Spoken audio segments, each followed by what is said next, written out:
اعوذ باللہ من الشیطان الرجیم بسم اللہ الرحمن الرحیم وَإِذْ قَالَتْ أُمَّةٌ مِّنْهُمْ لِمَ تَعِظُونَ قَوْمًا اللَّهُ مُهْلِكُهُمْ أَوْ مُعَذِّبُهُمْ عَذَابًا شَدِيدًا قَالُوا مَعْذِرَةً إِلَىٰ رَبِّكُمْ وَلَعَلَّهُمْ يَتَّقُونَ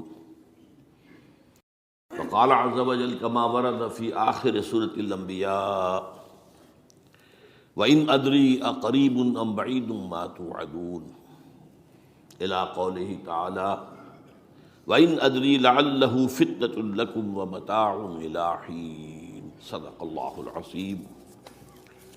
وعن سلمان الفارسی رضی اللہ تعالی عنہ قال قال رسول اللہ صلی اللہ علیہ وسلم لا يرد القضاء إلا الدعاء ولا يزيد في العمر إلا البر رواہ الامام الترمذی رحمہ اللہ۔ رب اشرح لی صدری ویسر لی امری واحلل عقدۃ من لسانی یفقہوا قولی۔ اللہم ربنا الہمنا رشدنا واعذنا من شرور انفسنا، اللہم ارنا الحق حقا وارزقنا اتباعہ وارنا الباطل باطلا وارزقنا اجتنابہ، آمین یا رب العالمین۔ حضرات، اگر انسان اس بات پر غور کرے کہ انسانی زندگی کی سب سے یقینی شے کون سی ہے جس میں کسی شک و شبہ کی گنجائش نہیں، زندگی کی سب سے بڑی حقیقت موت ہے، جسے ہم بھلائے رکھتے ہیں۔ اگر کسی عزیز کی نماز جنازہ پڑھتے ہیں تب بھی یہ خیال نہیں آتا کہ اس وقت ہم بھی ہو سکتا تھا کہ یہاں پر بجائے ان کے میرا لاشا ہوتا۔ کچھ تھوڑی سی تو ہوتی ہے، قبر میں جب اتارتے ہیں کسی عزیز کو تو کچھ نہ کچھ احساسات کے اندر کچھ حرکت ہوتی ہے، لیکن بس واپس آنے کے بعد پھر آدمی بھول جاتا ہے موت۔ لیکن قرآن مجید نے لفظ یقین استعمال کیا ہے موت کے لیے۔ سورہ حجر کی آخری آیت ہے، حضور سے خطاب کر کے فرمایا وَاعْبُدْ رَبَّكَ حَتَّىٰ يَأْتِيَكَ الْيَقِينُ۔ اے نبی، آپ تو اپنے رب کی بندگی میں لگے رہیے، اس کی اطاعت میں، اس کی فرما برداری میں، یہاں تک کہ موت آ جائے۔ تو سب سے یقینی شے حیات انسانی کی موت ہے۔ اسی طرح اس کائنات کی سب سے یقینی شے قیامت ہے۔ کچھ عرصے پہلے تک جب سائنس آئی تھی، خاص طور پر نیوٹن کا دور تھا، آپ کو یاد ہوگا بہت سو کو جو اصول تھے، میٹر از انڈسٹرکٹیبل، میٹر ڈسٹرائے نہیں ہو سکتا۔ عام گمان یہ تھا کہ کائنات ہمیشہ سے ہے، ہمیشہ رہے گی۔ یہ اس دور کا یہ تھا جو ذہنوں میں تصور تھا، جس کو نیوٹونین ایرا آف فزکس کہا جاتا ہے، فزکس کا نیوٹن کا دور۔ اور ویسے وہ بابا آدم ہے، ماڈرن فزکس کا باپ جو ہے وہ اس میں کوئی شک نہیں، نیوٹن ہے۔ ڈاکٹر مائیکل ہارٹ کی کتاب کا کئی دفعہ تذکرہ میں نے کیا آپ سے کہ تاریخ انسانی کے 100 اشخاص چن لیے جنہوں نے تاریخ کے دھارے کو رخ موڑا، اور ان 100 میں پھر گریڈیشن قائم کی، a selection and gradation of the 100 most influential personalities of human history. Number 1 پر حضور کو لایا، نمبر 2 پر نیوٹن کو لایا۔ یہ ساری جو آپ دیکھ رہے ہیں سائنس کی ترقیاں اور اس کے اکتشافات، انکشافات، ایجادات، یہ سب جو ہے اس کا بابا آدم نیوٹن ہے۔ لیکن نیوٹونین فزکس کے اندر بہت سی خامیاں تھیں جو بعد میں واضح ہوئی ہیں، اور آج کا دور آئنسٹائن ایرا کہلاتا ہے یہ۔ تو اس وقت یہ تھا کہ میٹر انڈسٹرکٹیبل ہے، اب کہتے ہیں نہیں، میٹر تو ڈسٹرائے ہو سکتا ہے، it can change into energy at any time. اور آج تصور یہ ہے کہ اس کائنات کا آغاز بھی ایک خاص وقت پر تھا، بگ بینگ، جس کا ذکر کئی دفعہ میں کر چکا ہوں، اور ایک وقت میں یہ کائنات پھر ختم ہو جائے گی۔ اور عجیب نقشہ سائنس آج وہی پیش کر رہی ہے جو قرآن مجید کی آیت میں ہے کہ اس دن ہم لپیٹ دیں گے آسمانوں کو، یوم نطوی السماء کطی السجل للکتب کما بدانا نعیدھا۔ یہ جس طریقے سے کہ پھل جھڑی ہوتی ہے ایک، وہ اس طریقے سے پھیلتی ہے پھل جھڑی، تو اس طریقے سے یونیورس پھیلی ہے، اس کی گیلیکسیز جو ہیں پھیلی ہیں، اور پھر یہ ریورس ایکشن اسی طریقے سے ہوگا، یہ لپیٹ لیا جائے گا جیسے کہ پچھلے زمانے میں کتابوں کے تومار ہوتے تھے۔ کتابیں اس طرح کی نہیں ہوتی تھی مجلد جو آپ دیکھتے ہیں، بلکہ یہ کہ ایک کاغذ ہو گیا پورا لکھ لیا، اب یہاں پر کچھ گوند لگایا، دوسرا کاغذ لگا دیا، اس کو طے کر لیا، اب اس کے بعد تیسرا کاغذ یہاں لگا دیا، یہ طے کرتے چلے آ رہے ہیں۔ اس کو اسکرولز کہتے تھے، دی ڈیڈ سی اسکرولز بہت مشہور ہوئے ہیں کہ یہ جو بحیرہ مردار ہے اس کے قریب کی کچھ غاروں میں سے انجیل کے بہت پرانے مینuscripts جو برآمد ہوئے تھے، تو ان کو ڈیڈ سی اسکرولز کہتے ہیں۔ تو یہی ہے۔ بہرحال میں نے عرض کیا کہ انسان کی انفرادی زندگی کی سب سے بڑی حقیقت موت، اس کائنات کی سب سے بڑی حقیقت قیامت۔ قیامت سے پہلے کے بارے میں ایک حقیقت ہے جس پر کہ ہر مسلمان کو یقین رکھنا چاہیے، اور وہ یہ ہے کہ اس قیامت سے پہلے پوری دنیا میں حق کا بول بالا ہوگا۔ اچھا، یہ وہ بات ہے جو دنیا کے اکثر مذاہب میں ہے، اکثر مذاہب میں، اور خاص طور پر جو تین یہ مذاہب ہیں جنہیں ابراہیمی مذاہب کہا جاتا ہے، یہودیت، عیسائیت اور اسلام، میں تو صراحت کے ساتھ ہے۔ یہود کے ہاں بھی عقیدہ موجود ہے، عیسائیوں کے ہاں بھی ہے، مسلمانوں کے ہاں بھی ہے، کہ اس سے پہلے، اس کائنات کے ختم ہونے سے پہلے، اس زمین کی قیامت آنے سے پہلے اس پر اللہ کا دین غالب ہوگا، کنگڈم آف ہیون اور ارتھ۔ اور یہی بات حضرت مسیح نے کہی تھی اپنے اس وقت کے جن یہودیوں سے مخاطب تھے، ریپینٹ، توبہ کر لو، for the kingdom of heaven is at hand. اب جو وہ ہے آسمانی بادشاہت آیا چاہتی ہے، وہ آسمانی بادشاہت تھی حضور کا ظہور صلی اللہ علیہ وسلم، جس سے کہ وہ آسمانی بادشاہت قائم ہوئی اور پھر پھیلی کتنے بڑے علاقے میں، لیکن بہرحال پوری دنیا میں نہیں پھیل سکی۔ وہ کچھ کے اسباب کیا تھے وہ اس وقت میرا موضوع نہیں ہے، لیکن پھیلنا ہے اس کو۔ اس سے قبل کیا ہونا ہے، یہ جو تیسری بات میں نے کہی ہے، اس پر آپ کو یقین ہونا چاہیے، اس لیے کہ احادیث صحیح آ گئی ہے۔ قرآن مجید کا صغرا کبرا دلالت کرتا ہے اس پر کہ حضور کو بھیجا گیا غلبہ دین کے لیے، اور بھیجا گیا پوری نوع انسانی کے لیے۔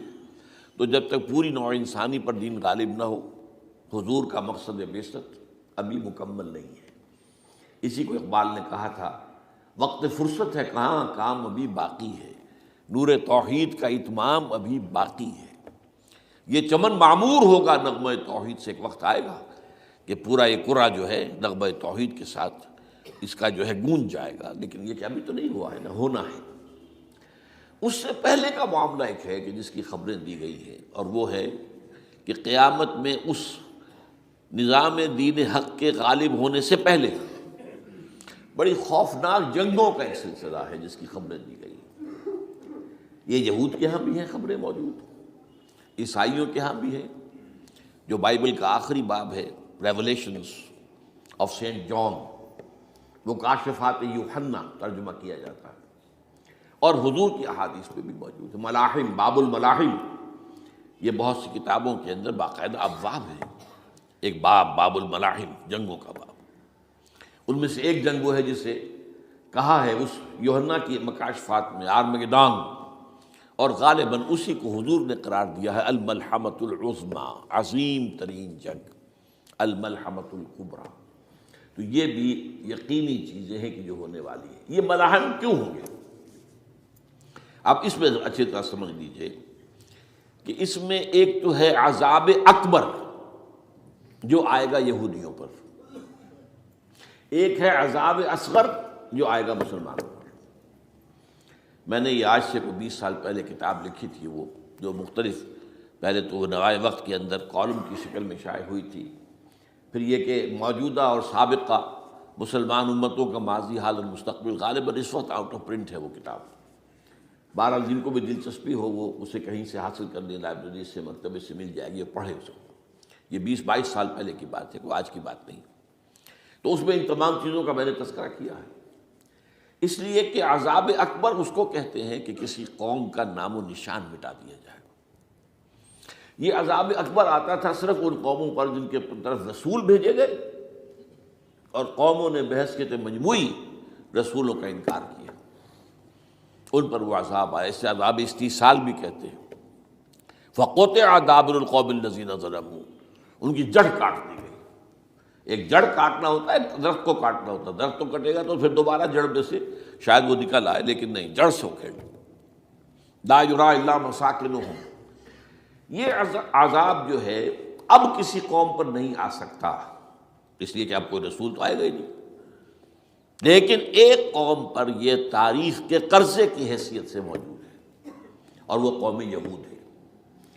ان کی طرف رسول بھیجے گئے حضرت عیسیٰ ابن مریم، رسولا الی بنی اسرائیل، اور انہوں نے یہ بات تو بہت دور کی تھی کہ مانتے انہیں اور ان پر ایمان لاتے، الٹا جو کچھ کیا ہے آپ کو معلوم ہے، انہیں ولد الزنا قرار دیا، جادوگر قرار دیا، واجب القتل قرار دیا، اور اپنے بس پڑتے سولی پر چڑھوا کر دم لیا۔ حالانکہ بار ہوا یہ نہیں ہے، اللہ نے انہیں اس سے پہلے ہی زندہ اٹھا لیا آسمان پر، دوبارہ وہ آئیں گے۔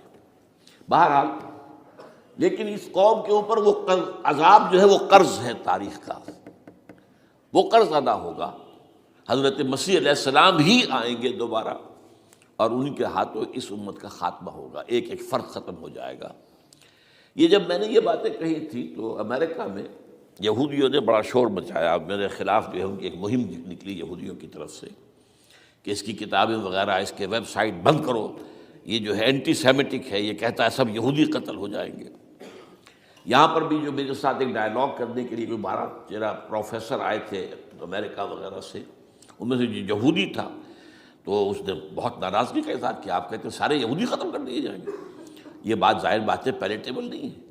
لیکن پھر ہمارے ساتھی جو وہاں پر تھے امریکہ میں پریشان ہوئے کہ آپ کے خلاف یہاں پر اب یہ مہم شروع ہو گئی ہے، تو میں نے بتایا کہ یہ تو جو زائنسٹ ہے، جوش زائنسٹ، اور اس کے ساتھ ہے کرسچن زائنسٹ۔ کرسچن زائنسٹ کا رسالہ نکلتا ہے ٹرمپٹ، دی فلاڈلفیا ٹرمپٹ، اس کے مدیر نے خود لکھا ہے کہ 80% یہودی قتل ہو جائیں گے۔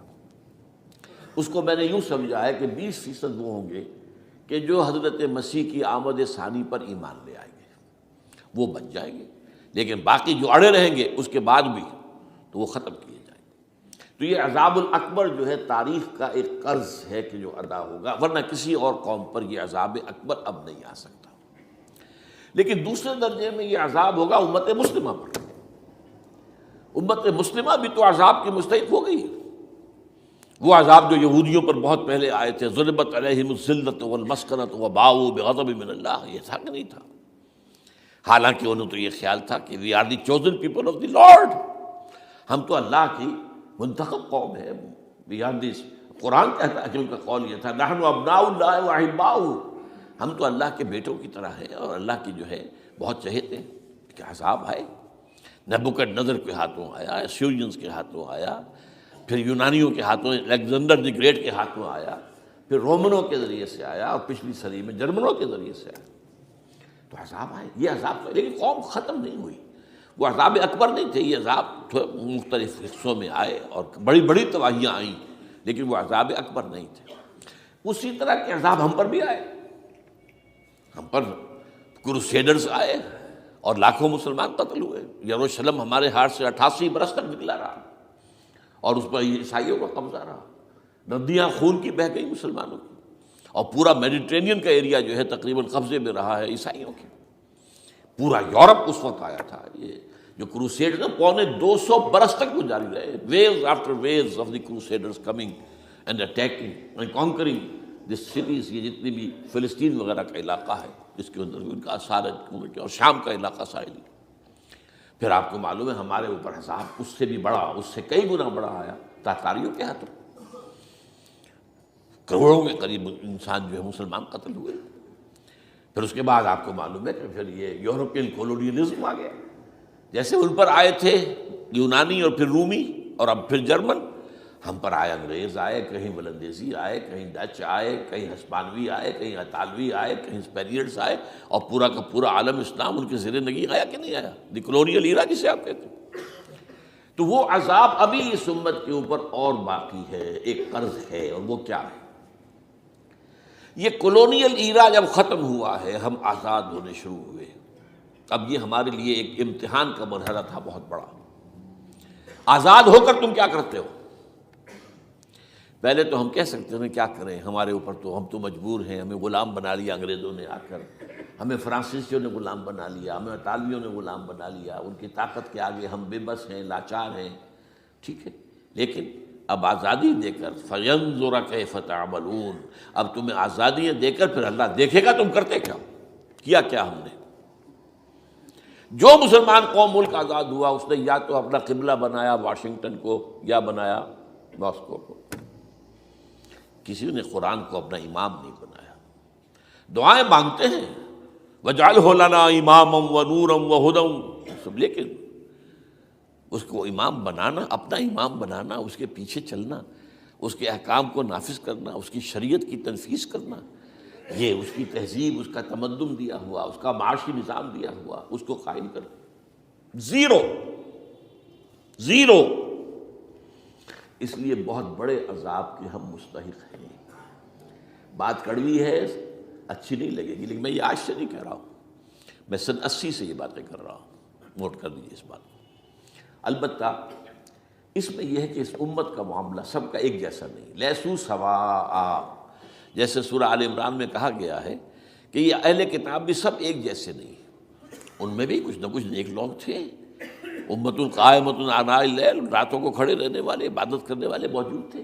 عیسائیوں میں احبار اور رہبان جو تھے وہ بڑے نیک لوگ تھے، اس وقت بھی موجود تھے.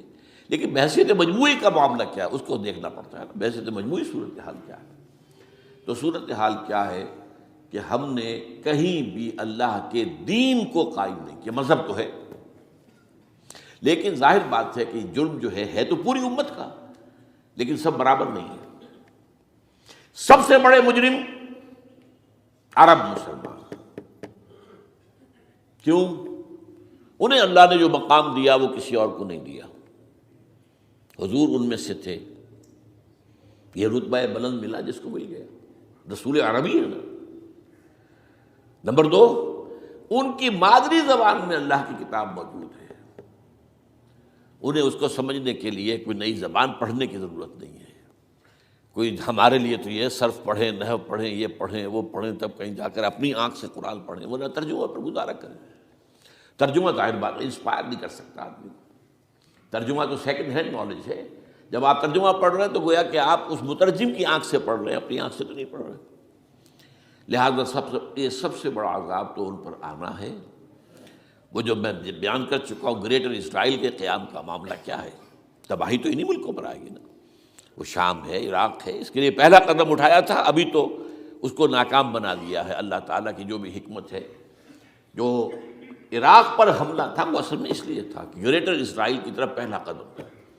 شیرون نے کہہ دیا تھا، یہ جو پڑا ہوا ابھی کہیں مرا نہیں ہے، اس نے کہا تھا جیسے یہ صدام کی حکومت ختم ہوئی ہے، اس کے مجسمے گرائے گئے ہیں، کہ ان قریب عراق پر ہمارا قبضہ ہوگا. یہ اصل میں تھا اس گریٹر اسرائیل کی طرف پہلا قدم. لیکن بات ہونا نقشے جو اب آ رہے ہیں دنیا میں اب تو بہت عام ہو گیا. 1906 سے 2006 سے چھپا ہوا نقشہ ہے وہ، اور ہمارے اخبارات میں اس کا آدھا ابھی آیا ہے. باقی آدھا تو دیا ہی نہیں گیا. باقی آدھا ہے مڈل ایسٹ سے متعلق. وہاں جو نئی تقسیم ہونی ہے، عراق کے 3 حصے ہونے ہیں. ایک حصہ کردستان کے ساتھ مل جائے گا، وہ گریٹر کردستان، ایران کا کردستان، عراق کا کردستان، ترکی کا کردستان ملا کر ایک کردستان. جیسے ہمارے ہاں پاکستان کا بلوچستان، افغانستان کا بلوچستان اور ایران کا بلوچستان ملا کر گریٹر بلوچستان بنے گا. یہ ممکن نقشہ، یہ نقشہ تو اس میں دیا گیا ہے جو اب اخبارات میں چھپے. وہ اگلا حصہ جو ہے وہ میں آپ کو بتا رہا ہوں. اور جو سعودی عرب کے ٹکڑے ہوں گے کہ ایک چھوٹی سی ریاست بنا دی جائے گی مکہ مدینہ شہروں کے اوپر مشتمل. یہ ویٹیکان ہوگا، جیسے ویٹیکان سٹی ہے روم کے اندر، یہ عیسائیوں کا ایک بڑا مرکز ہے. تو ایک چھوٹی سی حکومت اسے کہتے ہیں، علیحدہ ہے. وہاں اطالوی حکومت کا قبضہ نہیں ہے، وہاں پہ ان کی اپنی حکومت ہے، پوپ کی حکومت ہے.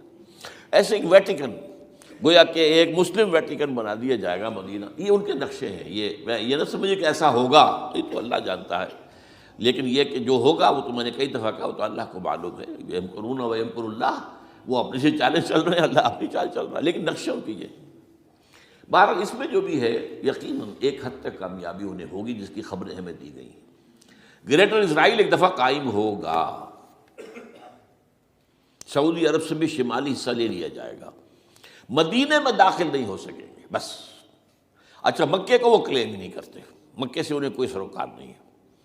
لیکن یہ کہ مدینے کو وہ کہتے ہیں یہ ہمارا ہے، ہمیں یہاں سے نکالا گیا تھا، اور وہاں لیکن حدیث میں ہے کہ مدینے میں داخل نہیں ہو سکے گا دجال اور اس کی جو فوج ہے، لیکن باقی شام، عراق، فلسطین، لبنان اور ترکی کا جنوبی حصہ اور مصر میں جو ہے یہ سینائی پیننسلا کے ساتھ ساتھ سارا، وہ اس پر تو رو رہے ہیں ابھی تک یہودی کہ کیوں واپس کر دیا سینائی پیننسلا، 1967 وار میں ہم نے جیتا تھا اسے، بعد میں وہ اسحاق ریبن اور یاسر عرفات کے درمیان دوستی کروائی تھی کلنٹن نے، جس کے نتیجے میں وہ واپس آیا ہے، لیکن یہ کہ وہ واپس لے گئے، اور اس کے علاوہ جو فرٹائل علاقہ ہے نائل کے ڈیلٹا کا وہ بھی ان کی شامل ہے۔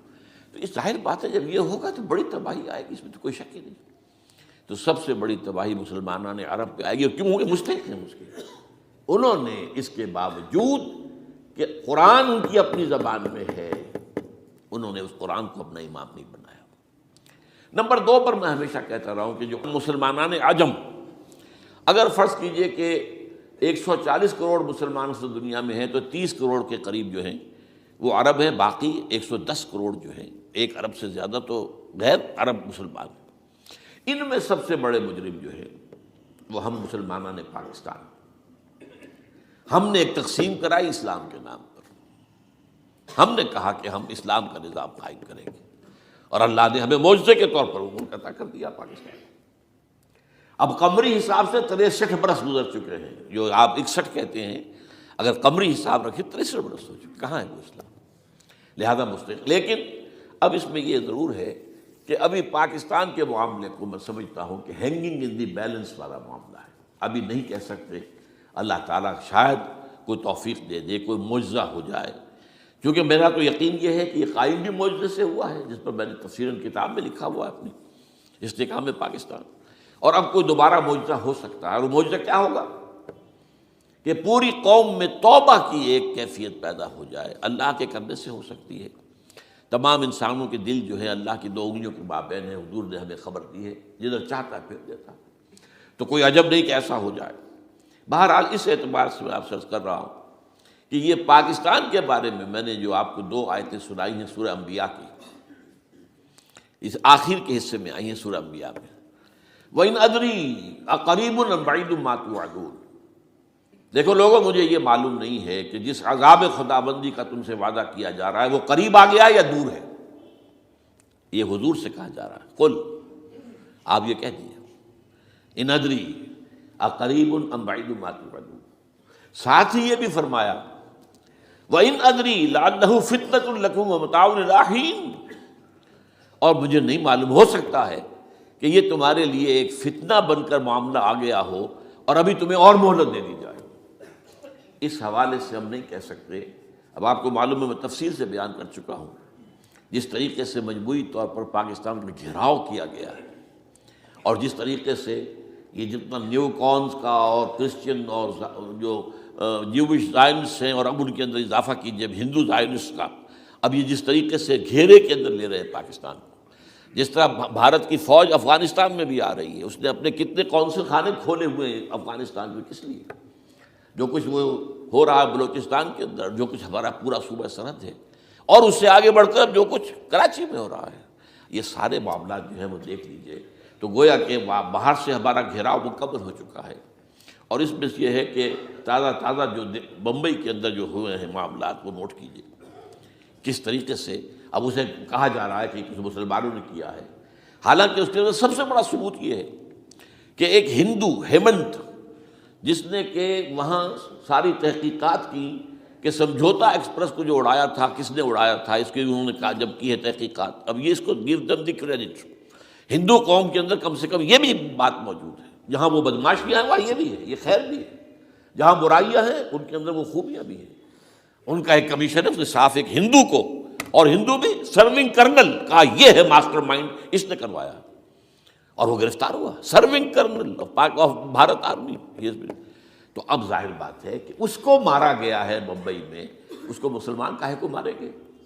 مسلمانوں کا تو وہ کہ محسن تھا، وہ مسلمان کس وجہ سے اسے مارے گئے؟ اسے مارنے والے کون ہیں؟ وہی ہندو زائنسٹ کہہ لیجیے ان کو، یا ہندو تشدد پسند کہہ لیجیے، جو پاکستان کو ختم کرنے پر تلے بیٹھے ہوئے ہیں۔ یہ ان کا در حقیقت کام ہے کہ اس شخص نے اتنی بڑی حرکت کی کہ ہمیں جو ہے ہماری سازش کو بے نقاب کر دیا۔ تو اصل میں لیکن یہ سب کچھ جو ہو رہا ہے وقتی طور پر تو بہت زیادہ طوفان اور جوش آیا تھا، معلوم ہوتا تھا کہ شاید 9/11 والا معاملہ جو تھا نیو یارک کا، اس کے نتیجے میں جو ایک دم امریکہ جو ہے نکلا ہے غصے کے اندر، اور پوری قوم اس کی کھڑی ہو گئی اور پوری دنیا جمع ہو گئی افغانستان پر حملے کے لیے، شاید ایسا معاملہ ہو جائے. لیکن نہیں، اللہ کا شکر ہے کہ یہ معاملہ جو ہے ان ادری لعلہ فتنۃ لکم ومتاع الی حین. ابھی کل کی جو تازہ ترین رپورٹ ہے وہ یہ ہے کہ اوباما کو بریفنگ دی گئی ہے کہ پاکستان کے جو نیوکلیئر بامبس ہیں وہ ولنریبل ہیں، اور ان کے اندر اندیشہ ہے کہ وہ جو ہے شدت پسندوں کے ہاتھ میں نہ پڑ جائیں. اس کو کوئی نہ کوئی بہانہ انہوں نے بنانا ہے، یہ جو میں آپ سے عرض کر چکا ہوں. کچھ ہمارے لوگوں کو یہ امیدیں ہو گئی تھی براک اوباما کے آنے سے. یہ میں نے پھر اس کے بعد ایک مضمون میں پڑھا ہے، آپ کے لیے بھی نئی بات ہوگی. براک کا لفظ جو ہے اس میں یہ بھی اسلامی ہے، یہ برکت سے ہے، اس لیے کہ اس کا باپ جو ہے وہ سواحلی علاقے کا، سواحلی زبان جو ہے، کینیا کا ساحلی علاقہ جو ہے وہ سواحلی زبان جو ہے اس میں عربی کی بڑی آمیزش ہے، کیونکہ وہ تو بہت قریب ہے نا، عرب سے کتنا فاصلہ ہے، وہ درمیان میں وہ ریڈ سی ہے، بڑا چھوٹا سا سمندر ہے، تو سواحلی زبان میں عربی اثرات ہیں. تو یہ برکت والی بات، جیسے ہم کہتے ہیں کسی کا نام برکت حسین، برکت علی، تو یہ وہ ہے باراک برکت والا، باراک حسین، اور پھر حسین کا نظر. تو اس سے بڑی توقعات ہو گئی تھی، لیکن نظر یہ آ رہا ہے کہ جو بش کا ایجنڈا تھا، اس لیے کہ اصل میں اس کی پالیسی بنانے والے میں آپ کو بتا چکا ہوں کوئی ایک فرد نہیں ہوتا وہاں تو پورے ادارے ہیں، بڑے بڑے تھنک ٹینکس ہیں. اور یہ ثابت ہو گیا ہے کہ اس اوباما نے آتے ہی سب سے زیادہ کٹر جو زائدست تھا امریکہ کے اندر، جس کا نام ہی اسرائیل ہے، اسرائیل رحم، جو ہے اسرائیل رحم ایمانویل، اس کو اپنا بنایا chief of the white house staff. اور یہ وہ شخص ہوتا ہے کہ جو گویا کہ جس کے گھیرے میں ہوتا ہے صدر امریکہ کا. صدر سے کون مل سکتا ہے یہی فیصلہ کرے گا، کون نہیں مل سکتا یہ فیصلہ کرے گا، کون سی رپورٹ صدر تک جائے گی یہ فیصلہ کرے گا، کون سی رپورٹ روک لی جائے گی یہ فیصلہ کرے گا. تو گویا کہ صدر کے کان بھی ہو، صدر کی آنکھ بھی ہو، لہذا صدر جو ہے اس کے تو اوپر اس کا گھیرا ہوتا ہو. اور اس سے بھی آگے بڑھ کر نوٹ کیجیے، میں نے آپ کو پہلے بتایا بھی تھا، ساؤتھ ایشیا کے لیے اس نے اپنا ایڈوائزر بنایا ہے ایک ہندو کو. اس کا نام ہے سونال شاہ.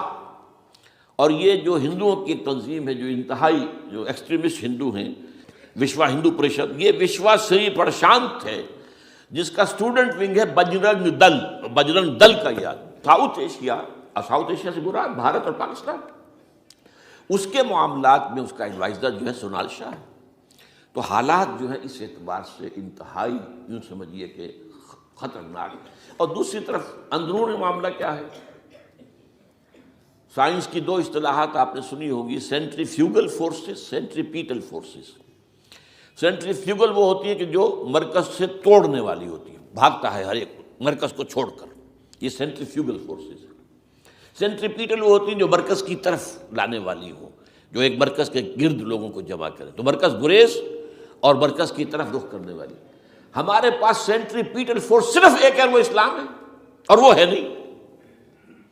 ہر چند کہیں کہ ہے، نہیں ہے. کہاں ہے نظام؟ کہاں ہے مذہب؟ تو ہے، مذہب تو انڈیا میں بھی ہے، مذہب امریکہ میں بھی ہے، مذہب کی تو کوئی کمی نہیں ہے. فاسٹسٹ گروئنگ ریلیجن میں نے بارہا کہا ہے دنیا میں مانا جا رہا ہے کہ اسلام، لیکن مذہب دین کہیں نہیں. حضور بھیجے گئے تھے دین کو غالب کرنے کے لیے. هو الذی ارسل رسولہ بالہدی ودین الحق لیظہرہ علی الدین کلہ. سینٹریفیوگل فورسز آپ کو یاد ہوگا، میں نے گنوا دیا تھا ایک دفعہ. آپ کا نارتھ پول کیا ہے؟ NWFP. وہاں حکومت اس نے کن کی ہے؟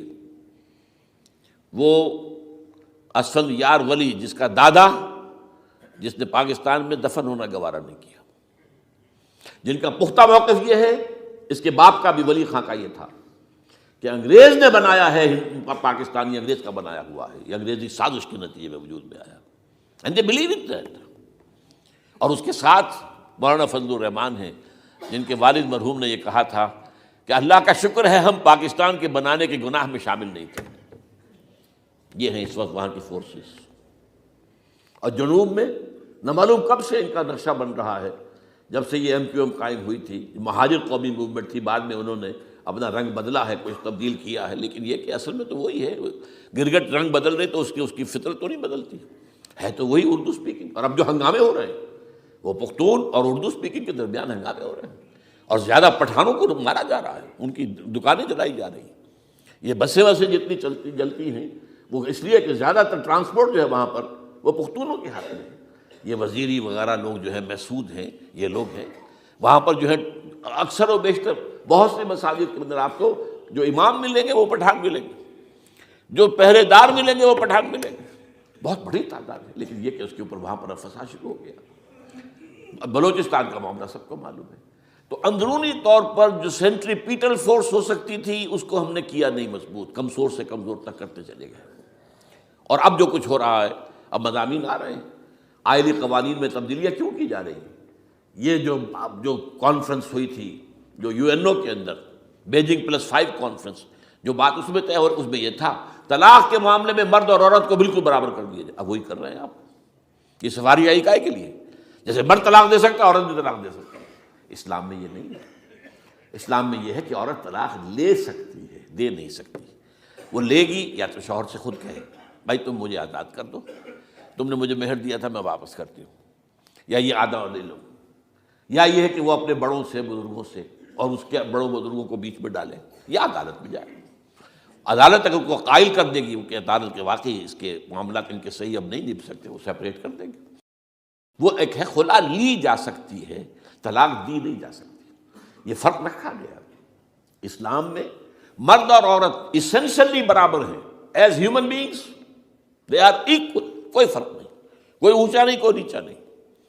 جو بھی انسان کے اندر شرف انسانیت ہے، اشرف المخلوقات ہونے کا جو مقام حاصل ہے، وہ مرد کو بھی عورت کو بھی ہے. ان میں کوئی فرق نہیں.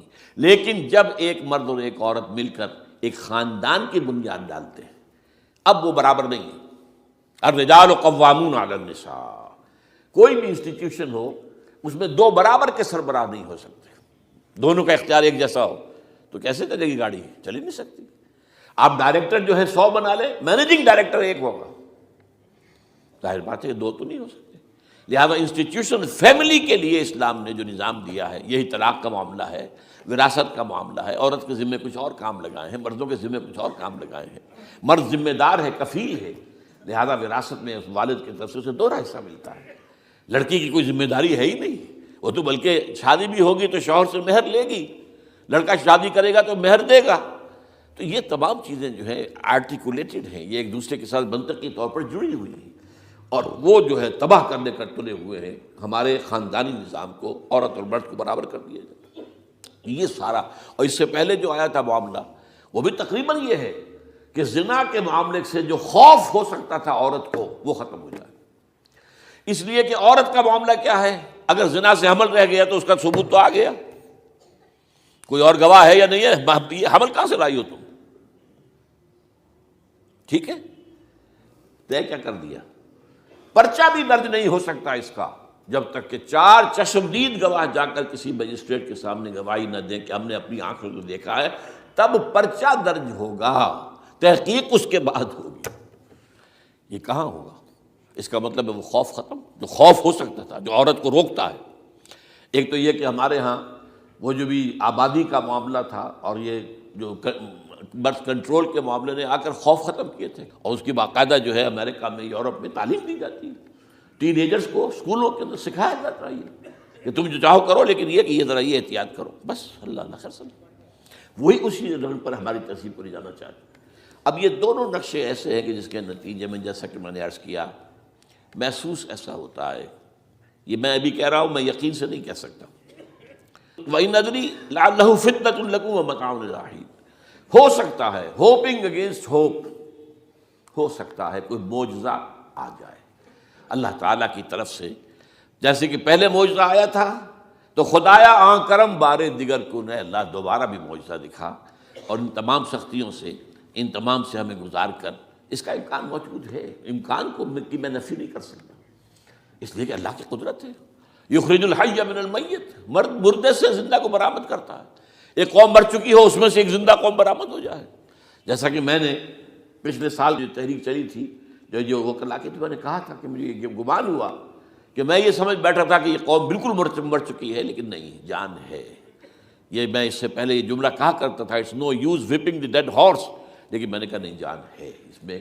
ہمارے ہاں کا پڑھا لکھا طبقہ، تعلیم یافتہ لوگ، انہوں نے جو سختیاں جھیلی ہیں، جس طریقے سے کہ مصائب برداشت کر کے انہوں نے اس تحریک کو برقرار رکھا ہے، اب تک رکھا ہوا ہے، یہ بہت بڑا کارنامہ ہے، اور اس سے معلوم ہوتا ہے، اس سے کچھ نہ کچھ امید کی کوئی کرن پھوٹتی نظر آتی ہے۔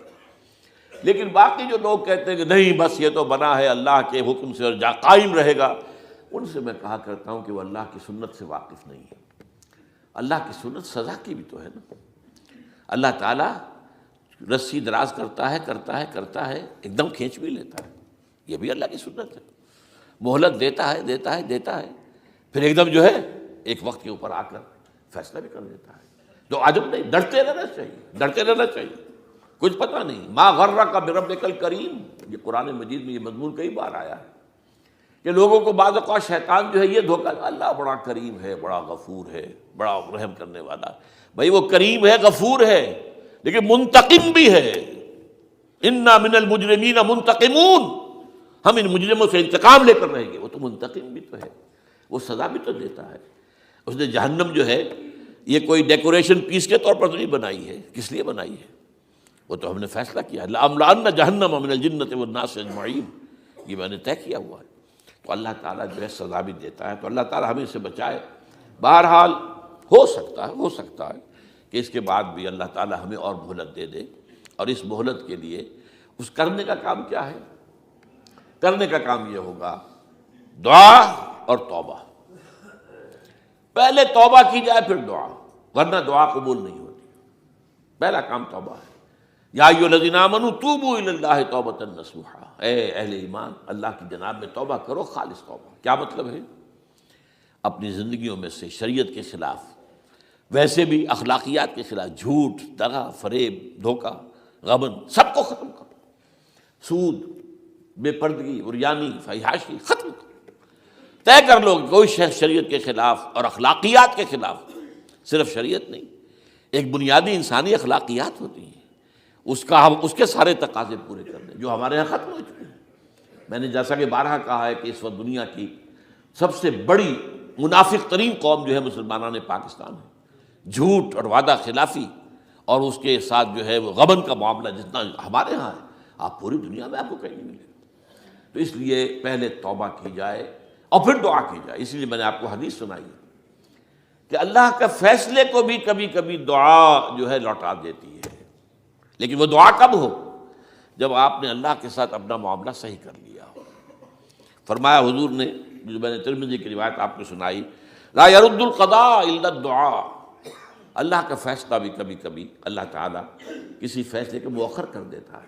حضرت یونس علیہ السلام کی قوم پر اللہ کا فیصلہ آ چکا تھا، عذاب کے آثار شروع ہو چکے تھے، بری قوم نے توبہ کی، اللہ تعالیٰ نے عذاب کو جو ہے وہ وہاں سے ہٹا لیا ان کے سروں پر سے، اور ایک مدت تک کے لیے انہیں مہلت بخشی دے دی۔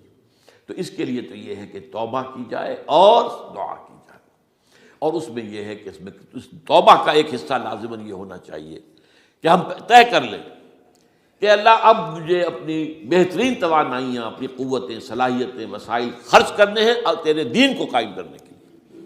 اس کے لیے کسی نہ کسی جماعت کے اندر، جس کو بھی آدمی سمجھے کہ ہاں یہ بہترین جماعت ہے، یہ صحیح ترین جماعت ہے، یہ واقعی اسلام کو قائم کرنے کے لیے کام کر رہی ہے، اور واقعی اس طریقے سے کر رہی ہے جس طریقے سے وہ ہو سکتا ہے، اگر آپ اس پر لیکن لازم سمجھیں لا اسلام الا بالجماعہ، کوئی اسلام نہیں ہے جماعت کے بغیر۔ یہ حضرت عمر رضی اللہ تعالیٰ عنہ قول ہے، اور حضور کی حدیثیں تو میں نے بارہا آپ کو سنائی ہے۔ انی آمرکم بخمس اللہ امرنی بہن بالجماعت والسمع والطاعۃ والہجرۃ والجہاد فی سبیل اللہ، میں تمہیں 5 باتوں کا حکم دے رہا ہوں، اور یہ 5 باتیں وہ ہیں جن کا اللہ نے مجھے حکم دیا ہے، جماعت، سمع و طاعت اور جہاد و ہجرت، یہ 5 باتیں۔ تو اس لیے توبہ کے اندر یہ لازمی جز ہونا چاہیے کہ اب ان صلاتی و نسکی و محیای و مماتی للہ رب العالمین، یہ فیصلہ کر لیجئے۔ اس کے بعد یہ ہے کہ اللہ تعالیٰ اس پر استقامت عطا فرمائے، اس کی بھی خود دعا کیجئے کہ اللہ اب تو نے مجھے یہ ہدایت دے دی ہے، تو اب لا تزغ قلوبنا بعد اذ ہدیتنا وہب لنا من لدنک رحمۃ انک انت الوہاب۔ ایک دوسری آخری بات میں آج صاحب سے کہہ رہا ہوں، ڈرتے ڈرتے، اگر خدا نہ خواستہ خاکم بدہن، اگر پاکستان کے لیے بھی اللہ تعالیٰ کی طرف سے آخری سزا کا فیصلہ ہو گیا ہو، جس کے چرچے ہیں، تیری بربادیوں کے مشورے ہیں آسمانوں پر، وہ آسمان اوپر کے آسمان اور ہیں، زمین کے آسمان بھی تو ہیں نا، یہ امریکہ، یہ وائٹ ہاؤس، یہ پینٹاگون، یہ جو ہے اسٹیٹ ڈپارٹمنٹ، یہ سب جو کیا ہے، نیٹو کا ہیڈ کوارٹر، یہ ساری چیزیں کیا ہیں؟ تو تیری بربادیوں کے مشورے ہیں آسمانوں میں، اور اس کے لیے خبریں وہ دیتے آ رہے ہیں۔ بہت سے لوگ کہتے ہیں یہ خام خواہ کے ہیں ان کے، یہ ہمارا صرف بھی ہماری بددلی پیدا کرنے کے لیے نہیں، لیکن یہ کہ جو کچھ انہوں نے نقشے بنائے تھے وہ نقشے تو پورے ہوتے چلے آئے۔ 1897 میں یہودیوں نے جو فیصلے کیے تھے، 20 برس کے بعد بالفور ڈیکلریشن کی شکل میں وہ فیصلہ آ گیا، یہودیوں کو فلسطین میں آبادی کا حق دے دیا گیا، Balfour declaration 1917، only 20 years later۔ اس کے 20 سال بعد 48 میں اسرائیل قائم ہو گیا۔ کوئی تصور کر سکتا تھا پچھلی صدی کے اندر یہودیوں کی حکومت قائم ہو جائے گی دنیا میں؟ کہیں امکان کوئی نہیں تھا۔ پوری دنیا میں پھر ادھر ادھر پھیلے ہوئے، منتشر، جسے وہ ڈائسپورا کہتے ہیں، اور یورپ میں تو شدید نفرت تھی ان سے، لیکن یہ کہ جس طرح انہوں نے رفتہ رفتہ وہاں پر قدم جمائے ہیں، جس طرح ان کو اپنے قابو میں لیا ہے، جس طرح ان میں مذہبی تقسیم پیدا کی ہے، کیتھولکس کی اور پروٹیسٹنٹس کو اعلی کار بنایا ہے، سیکولرزم اور اس کے بعد سود پر مبنی معیشت کا نظام وہاں نافذ کیا ہے، بینک کا نظام قائم کیا ہے، ای بنوک، ای فکر چالاک یہودیوں کا قائم کرنا ہے یہ بینک کا نظام، اور سب سے پہلا بینک انہوں نے انگلینڈ میں قائم کیا تھا۔ تو ان کی جو باتیں ہیں وہ تو پوری ہو رہی نظر آ رہی ہیں، ان کے نقشے جو ہیں ان کے سامنے آ رہے ہیں ہمارے۔ تو اس حوالے سے ہو سکتا ہے خاکم بدہن، اگر خدا نہ خواستہ یہ لکیر ختم ہو جائے، تب بھی ظاہر بات ہے زمین تو کوئی ختم نہیں ہو جائے گی، اللہ کی زمین ہے۔ کیا پاکستان نہ بنتا تو ہمارے ذمے نہیں تھا کہ اللہ کے دین کو دنیا میں قائم کرنے کی جد و جہد کرتے؟ وہ تو بحیثیت مسلمان ہمارا فرض ہے۔ کیا حضور اکثریت میں تھے عرب میں؟ وہ تو اقلیت میں بھی نہیں تھے، ایک آدمی تھا اللہ کا بندہ کھڑا ہوا ہے، جو جنہوں نے ایک مرتبہ حضور کی بات سنی ہے اور جا کر کہا ہے اپنی قوم، یا قومنا اجیبوا داعی اللہ، اے ہماری قوم کے لوگوں، اس اللہ کی طرف دعوت دینے والے کی پکار کو سنو، لبیک کہو۔ تو کوئی عجب نہیں، یہ جو اقبال نے الفاظ کہے ہیں، تو نہ مٹ جائے گا ایران کے مٹ جانے سے، نشے میں کو تعلق نہیں پیمانے سے، اور ہے آیاں فتنہ تاتار کے افسانے سے، پاسباں مل گئے کعبے کو صنم خانے سے۔ تاتاریوں کے ہاتھوں کروڑوں مسلمان قتل ہوئے، اور پھر وہی تاتاری مسلمان ہو گئے۔ امت مسلمہ کی قیادت ان تاتاریوں کے ہاتھ میں آ گئی، عربوں سے لے کر ان تتولوا یستبدل قوما غیرکم، جو بات سورہ محمد میں کہہ دی گئی تھی بالکل آغاز میں، اگر اے عربوں تمہیں جو مقام ہم نے دیا ہے، اپنا رسول تم میں سے بھیجا، بعث فی الامیین رسولا منہم، تمہاری زبان میں اپنی کتاب نازل کی، جو تمہیں جو مشن سونپا ہے، اگر تم نے اسے پیٹھ دکھا دی تمہیں ہٹائیں گے، کسی اور قوم کو لے آئیں گے۔ اور یہ 13ویں صدی عیسوی میں ہو گیا۔ 1258 میں آخری خلیفہ بنو عباس کا اسے محل سے نکالا ہے مستعصم باللہ کو، اور ایک جانور کی کھال میں لپیٹ کر ڈال دیا ہے گلی میں، اور گھوڑے دوڑا دیے اس کے اوپر۔ یہ آخری چراغ گل ہوا ہے بنو عباس کا، جس پر کہا تھا سعدی نے، آسمارا حق بود بر خوب بارد بر زمین بر زوال ملک مستعصم امیر المومنین۔ مستعصم باللہ نام تھا آخری خلیفہ کا، اس کی حکومت کے زوال پر آسمان سے خون بھی برسے تو اس کا حق ہے آسمان کو کہ خون کی بارش کرے۔ تو یہ چیزیں ہیں جو کہ نوٹ کرنے کی ہیں۔ اگر خدا نہ خواستہ ایسا ہو جائے تو ظاہر بات ہے کہ اسلام پھر بھی زندہ رہے گا۔ ہم مر سکتے ہیں، اسلام نہیں مرے گا، اسلام کو تو رہنا ہے۔ جیسا کہ حضور نے فرمایا کہ میں آخری رسول ہوں، تم آخری امت ہو، وہ تو یہ ہے، البتہ یہ ہے ہو سکتا ہے ہم سے یہ قیادت چھین کر کسی اور کو دے دی جائے، اور کوئی عجب نہیں کہ ہندوؤں سے ہمیں پٹوا کر ہندوؤں کے ہاتھ میں دے دی جائے۔ تاریخ کی میں مثال دے رہا ہوں، ہے یہاں فتنہ تاتار کے افسانے سے، پاسباں مل گئے کعبے کو صنم خانے سے۔ آخر ہندوستان میں 20 کروڑ مسلمان ہے کہ نہیں، بلکہ زیادہ ہے۔ آپ سوچئے اس ہندوستان کی سرزمین سے شیخ احمد دیدات پیدا ہوا تھا، جس نے پوری دنیا میں عیسائیوں کو جو ہے وہ مناظروں میں شکست دی ہے۔ اسی ہندوستان سے آج ذاکر نائک کھڑا ہوا، پوری دنیا میں ڈنکا بجا رہا ہے، عیسائیت کے خلاف، یہودیت کے خلاف، ہندو مت کے خلاف، ان کی کتابوں سے، ان کے ویدوں سے، ان کے تمام جو اسکرپچرس ہیں ان کے حوالے سے ثابت کر رہا ہے تمہارا دین غلط ہے، تمہارے ہاں تو محمد کی بشارتیں موجود ہیں، دیکھو یہ ہے، یہ کتابیں ہیں، یہ پڑھی انہوں نے۔ میں نے کبھی کہا تھا مولانا علی میاں رحمۃ اللہ علیہ سے کہ مولانا، میں یہ گیا تھا ان کے پاس ملاقات کے لیے، میرا خیال ہے کہ سن 82-83 کی بات ہے، کہ میں اور کسی سے تو توقع نہیں رکھتا لیکن آپ سے توقع رکھتا ہوں کہ آپ زیادہ روشن خیال علماء میں سے ہیں، کہ آپ ندوۃ العلماء لکھنؤ کے اندر آپ سنسکرت کی تعلیم کو لازمی کریں، تاکہ آپ کے فارغ التحصیل لوگ نکلیں تو وہ پڑھ سکیں ویدوں کو کہ ویدوں میں کیا لکھا ہوا ہے، ہندو کے ذہن کو تو سمجھے کہ ہندو کا ذہن ہے کیا، اس کا فکر کیا ہے، اس کی سوچ کیا ہے، اس کے عقائد کیا ہیں، جو وہ ظاہر کر رہے ہیں وہی ہیں یا واقعی ان کی کتابوں میں کچھ اور ہے۔ آج ہمارا بھی ظاہر بات ہے کہ آج اسلام جو ہے، کوئی تازیوں کے جلوسوں سے کوئی اسلام کو پہچانے، یا جو پیروں کے مقبروں کے اوپر جو ہے صوفیہ کے جو عرس ہو رہے ہیں اس کے حوالے سے اسلام کو پہچانے گا، تو کیا وہ صحیح اسلام کو پہچانے گا؟ اسی طریقے سے آپ کو ہندو مذہب کا ذہن جو ہے کیا ہے، تو وہ وعدہ کیا کہ ہاں آپ نے بہت اچھی بات کہی ہے۔ 2 سال کے بعد میری ملاقات وہاں ہوئی ایک کانفرنس میں، وہ بھی مدعو تھے، میں بھی تھا شکاگو میں۔ میں نے پوچھا مولانا وہ آپ نے کیا؟ کہ میں تو بھول ہی گیا۔ یہ ہمارے علماء کا اصل میں معیار ہے، نئی بات کو جو ہے کوئی قبول کرنا ان کے لیے اتنا آسان نہیں۔ آج ذاکر نائک کر رہا ہے، ڈٹ کر رہا ہے، ان کے اسکرپچرز سے، ان کے حوالوں سے، اپنشد سے، اور تمام جو ان کے جو ہیں ویدوں سے، تو یہ کام جو ہو رہا ہے۔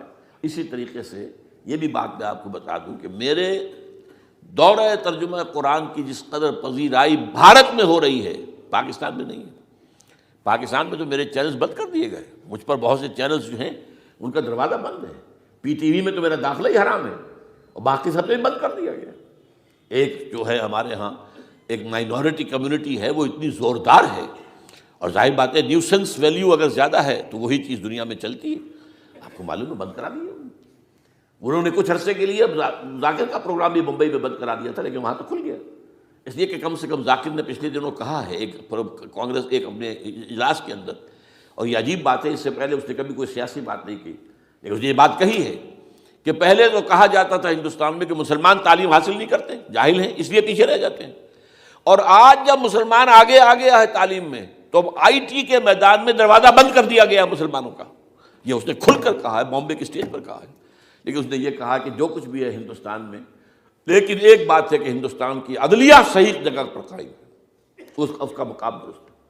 آپ سوچئے ہمارے ہاں اس کا تصور ہے کہ اس طریقے کی انکوائری کمیٹی آئے اور اس طرح کھل کر اس کا جو ہے لوگوں کے سامنے اس کو بیان بھی کر دیا جائے۔ ہمارے ہاں تو کسی انکوائری کمیٹی کی رپورٹ آج تک سامنے آتی ہی نہیں، سب بند، کوئی کمیٹی جو بھی کچھ ہو جائے، اس کے بعد کسی کو پکڑنا، سرونگ کرنیل کو پکڑ لینا، تو عدلیہ قائم ہے۔ جیسے کہ کبھی چرچل نے کہا تھا جب بے انتہا تباہی ہو گئی تھی سیکنڈ ورلڈ وار میں، اور لوگ آئے کہ برباد ہو گئے، تباہ ہو گیا، یہ ہو گیا وہ، اس نے کہا یہ بتاؤ کہ برطانیہ میں عدالتیں کام کر رہی ہیں؟ کہ ہاں، بس ٹھیک ہے، پھر یہ ملک قائم رہے گا۔ یہ معاملہ جو ہے بھارت کے اندر عدالتیں ہیں، چل رہی ہیں، تو اس حوالے سے کوئی عجب نہیں، کوئی عجب نہیں۔ ہمیں اصل میں جیسا کہ میں نے کہا تھا کہ ہم وطن پرست نہیں ہیں، ہم زمین پرست نہیں ہیں، وندے ماترم یہ ہمارا ترانہ نہیں ہے، زمین کے پجاری نہیں ہیں، ہمیں پاکستان سے محبت ہے اور پاکستان کا دفاع کریں گے۔ اور بڑے عمدہ بات ہے کہ اس موقع پر جو ہے تمام ہماری جو اپوزیشن پارٹیز ہیں وہ جا کر جمع ہو گئی ہیں، آل پارٹیز کانفرنس کے اندر یکجہتی کا ثبوت دیا ہے۔ یہ اسلام کے لیے ہونا چاہیے، صرف ایک خطہ زمین کے لیے نہیں۔ اصل میں شے جو ہے ہمیں جو مقصود ہے وہ اسلام ہے۔ تو کوئی عجب نہیں ہے کہ جس طریقے سے پچھلے دنوں ہمارے یہ بہت اہم آدمی ہیں، آپ کو معلوم، سید قاسم محمود صاحب بے شمار کتابوں کے مصنف ہیں، یہ دلی گئے تھے اور اس سے آگے بھی گئے مختلف جو ہیں یو پی کے شہروں میں۔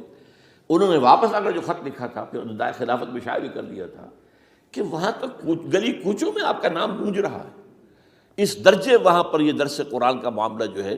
اور اگر آپ نے کبھی پیس ٹی وی پر وہ دیکھے ہوں، میرے 10 لیکچر جو میں دے کر آیا تھا آج سے 4 سال پہلے، 15,000 افراد، اور یہ کہنے میں 15,000 نہیں ہے، ورنہ تو اسے 50,000 کا بھی کہا جا سکتا ہے مجمع کو۔